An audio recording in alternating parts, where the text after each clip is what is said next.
Welcome to our magic forest. Meet Pico, the colorful parrot, and Covey, the wise crow. Pico loves to chat and chime all day long.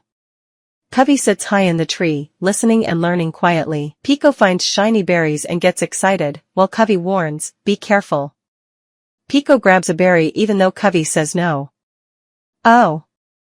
Pico starts feeling sick and wishes he had listened. Covey brings a healing herb, helping Pico feel better.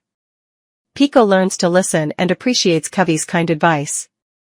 Now, Pico and Covey work as a team, sharing news and wisdom. The forest animals gather, and our friends help everyone with care. At a fun forest festival, Pico and Covey share their story while everyone celebrates.